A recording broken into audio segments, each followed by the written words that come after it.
Planet இருக்குங்க. அந்த பிளானட்டில் போய் நம்ம தரை இறங்கணும் அப்படின்னா கடலுக்கடியில் சுமார் 1000 மீட்டர் ஆழத்தில் நம்ம எவ்வளோ ப்ரெஷரை ஃபீல் பண்ண வேண்டியது இருக்குமோ அந்த அளவுக்கான ப்ரெஷரை நம்ம அங்கே இருந்தோம்னா ஃபீல் பண்ணுவோம். சொல்லப்போனால் நம்மளுடைய எலும்புகளே க்ரஷ் ஆகிரும். அப்படி எந்த பிளானட்டா அப்படின்னு தானே கேட்குறீங்க. நம்ம சோலார் சிஸ்டத்தில் பூமியோடைய ட்வின் சிஸ்டர் தங்கச்சின்னு அப்படின்னு செல்லமாக அழைக்கப்படுற ஒரு பிளானட் தான் வெள்ளி கிரகம் அப்படிங்கிற வீனஸ். அந்த பிளானட்டில் தான் நம்ம தரையிறங்கின அடுத்த செகண்டே இப்படிப்பட்ட ஒரு விஷயத்தை ஃபேஸ் பண்ண வேண்டியது இருக்கும். இன்னும் சில காரணங்களால அந்த பிளானட்டை நரகம் அப்படின்னு கூட சயின்டிஸ்ட்டுங்க சொல்கிறாங்க. எதுக்காக இந்த பிளானட்டை நரகம் மாதிரி இருக்கக்கூடிய ஒரு இடம் அப்படின்னு சொல்கிறாங்க அப்படிங்கிறத வீனஸை பற்றி நம்ம முழுசாக தெரிஞ்சுக்கிட்டோம்னா கண்டிப்பாக நம்மளுக்கே தெரிஞ்சிடும் இது ஏன் அப்படி சொல்கிறாங்கிறத. எனக்கான வீடியோலையும் வீனஸை பற்றி தான் பார்க்க போகிறோம். நம்ம சேனலுக்கு இதான் முதல்ல வந்திருக்கீங்கன்னா சேனலை சப்ஸ்கிரைப் பண்ணி பெல் நோட்டிஃபிகேஷன் கரெக்டாக செட் பண்ணி வச்சுக்கோங்க. வீடியோ பார்த்து முடிச்சதுக்கப்புறம் வீடியோ பிடிச்சி யூஸ் பண்ணுச்சுன்னா வீடியோக்கு லைக் கொடுக்க வந்துடாதீங்க. வெல்கம் பேக் ஆனது நியூ வீடியோ. நான் உங்கள் சேகர்.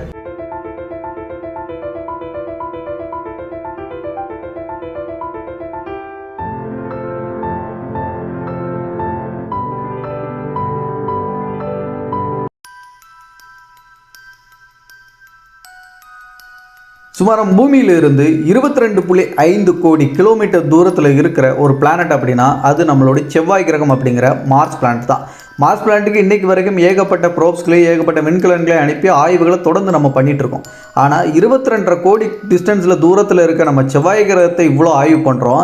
ஆனால் பூமியிலிருந்து வெறும் 3.8 கோடி கிலோமீட்டர் டிஸ்டன்ஸில் இருக்கிற நம்ம வெள்ளி கிரகத்துக்கு பெருசாக எந்த ஒரு விண்கலன்களையோ ஃபேஸ் கிராஃப்டையோ நம்ம அனுப்பி ஆய்வுகளை இன்றைக்கு வரைக்கும் நிறைய பண்ணதில்லை அப்படிங்கிறது நிறைய பேருக்கு ஒரு கேள்வியாக கூட இருக்கலாம். இன்னும் சொல்லப்போனால் செவ்வாய் கிரகத்தை பற்றி நமக்கு தெரிஞ்சதை விட வெள்ளி கிரகத்தை பற்றி தெரிஞ்ச விஷயங்கள் ரொம்ப ரொம்ப ரொம்ப கம்மி தான். இது எல்லாத்துக்கும் ரீசனாக இருக்கிறது வேறு எந்த ஒரு காரணங்களும் கிடையாது. அந்த பிளானட்டே தான் அதுக்கு காரணமாக அமையுது. வெள்ளி கிரகம் அப்படின்னு நம்ம சொல்லுவோம். இன்னும் சில பேர் விடிவெள்ளி அப்படின்னு சொல்லி ஒரு வார்த்தையை கேள்விப்பட்டிருப்போம். அந்த விடிவெள்ளிங்கிறது மீன் பண்ணுறது இந்த வெள்ளி கிரகமான வீனஸை தான். ஏன் இதை எப்படி சொல்கிறாங்க அப்படின்னா மற்ற பிளானட்ஸை நம்ம தலைக்கு மேலே பார்க்குற மாதிரி இரவு வானத்தில் பார்க்க முடியாது இந்த வெள்ளி கிரகத்தை.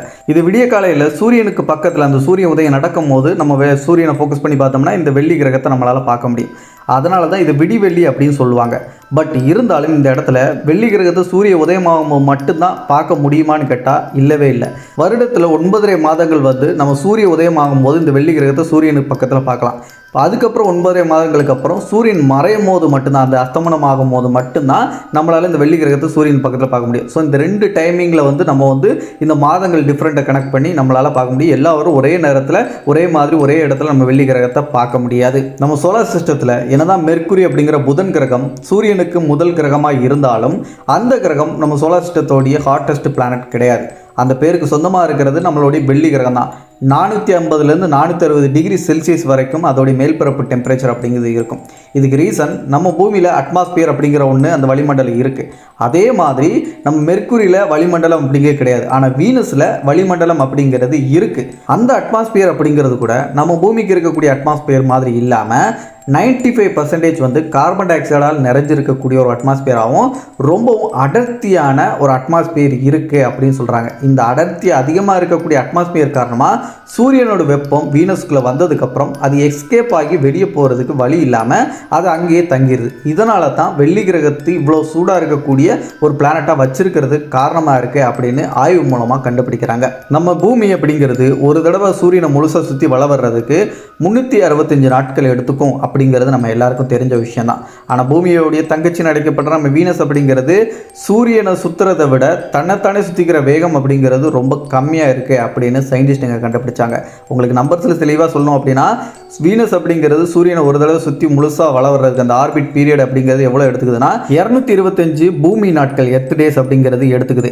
ஸோ இந்த ரொட்டேஷன் அப்படிங்கிறது சூரியனை சுற்றி வர்றதுக்கு. ஆனால் தன்னைத்தானே ரொட்டேஷன் பண்ணி அது முடிக்கிறதுக்கு ஒரு சுற்று முடிக்கிறதுக்கு 243 நாட்கள் எடுத்துக்குது அப்படிங்கிறத கண்டுபிடிக்கிறாங்க.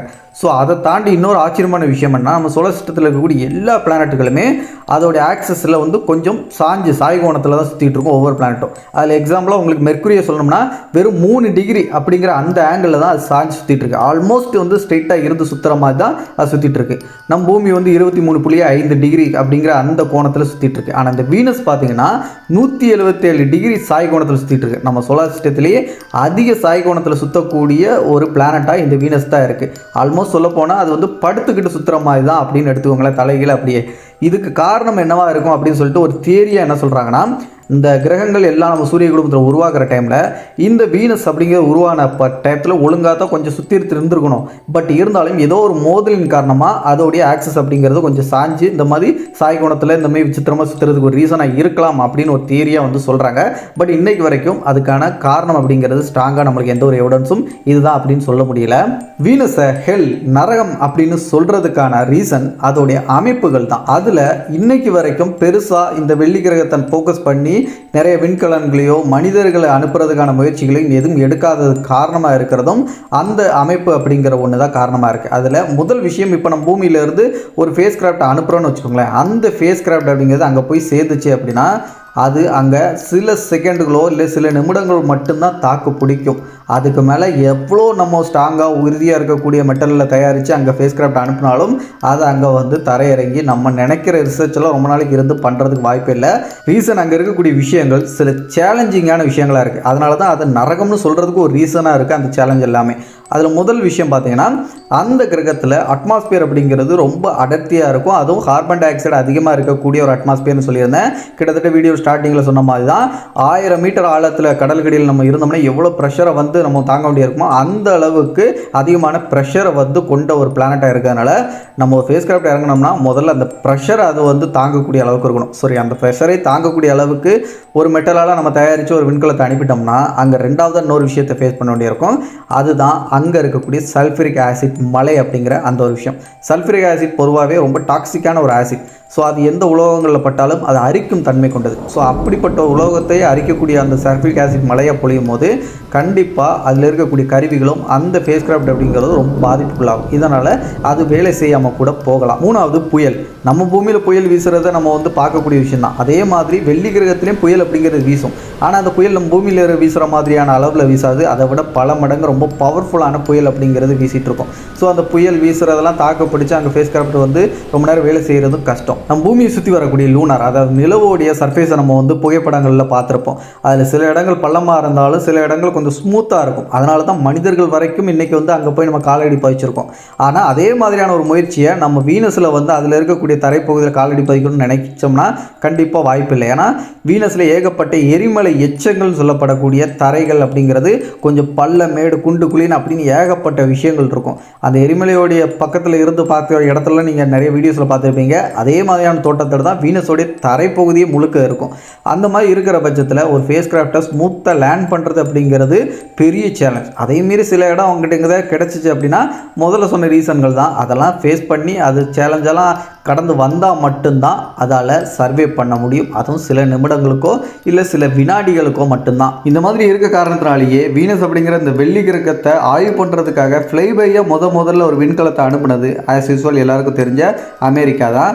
அதுக்கப்புறம் வீனஸில் முதல்ல ஒரு விண்கலத்தை தரையிறக்கி அது மூலமாக சில டேட்டாஸை கலெக்ட் பண்ண முதல் நாடு அப்படிங்கிறது அமெரிக்கா கிடையாது. அன்றைய சோவியத் யூனியன் ரஷ்யான்னு அழைக்கப்பட்ட யுஎஸ்எஸ்ஆர் தான். ஸோ அவங்க தான் அந்த ஒரு சாதனையை பண்ணியிருக்காங்க. இன்றைக்கி வீனஸில் தரையிறக்கின முதல் விண்கலமும் கடைசி விண்கலமாக இருக்கிறதும் அவங்களோடது மட்டும்தான். வீனஸ் பிளானட் ஆய்வு பண்ணுறதுக்காக என்னென்ன மாதிரியான மிஷின்ஸ்கள் முன்னெடுத்தாங்க, அதில் சக்ஸஸ் அண்ட் ஃபெயிலியர்ஸ், அதில் இருந்த சேலஞ்சிங்கான விஷயங்கள்லாம் என்ன அப்படிங்கிறத தனியாக ஒரு வீடியோவில் நம்ம டீட்டெயிலாக பார்க்கலாம். பட் இன்றைக்கி இந்த பிளானட் சம்பந்தமான விஷயங்கள் என்னதான் நம்மளுக்கு ஓரளவுக்கு தெரிஞ்சாலும் கூட இந்த பிளானட் சம்பந்தமான நிறைய மர்மங்கள் இன்றைக்கி நம்மளுக்கு அவிழ்க்க முடியாத மாதிரியே இருக்குது. அதில் முதல் விஷயம் அதோடைய அந்த ரொட்டேஷன் அப்படிங்கிறது மற்ற பிளானட்ஸை கம்பேர் பண்ணும்போது ரொம்ப வித்தியாசமாக சுற்றிட்டு இருக்கு. இதுக்கான காரணம் என்ன இருக்கும்? இல்லைன்னா நம்ம தேரி அடிப்படையில் சொல்லப்படுற மாதிரி ஒரு காலகட்டத்தில் இந்த பிளானட்ஸ் எல்லாம் உருவாகிற சமயத்தில் இந்த வீனஸ் மேலே ஏதோ ஒரு மோதல் ஏற்பட்டு அதன் காரணமாக இந்த வித்தியாசமான ஒரு சுழற்சியை வந்து அது மாறி இருக்கலாம் அப்படின்னு ஒரு தேரி இருக்குல்ல, அதுவாக கூட இருக்கலாம் அப்படின்னு சொல்கிறாங்க. இல்லைனா வேறு என்ன காரணமாக இருக்கும் அப்படின்னு சொல்லிட்டு யோசிக்கக்கூடிய விஷயமாகவே இருந்துகிட்ருக்கு.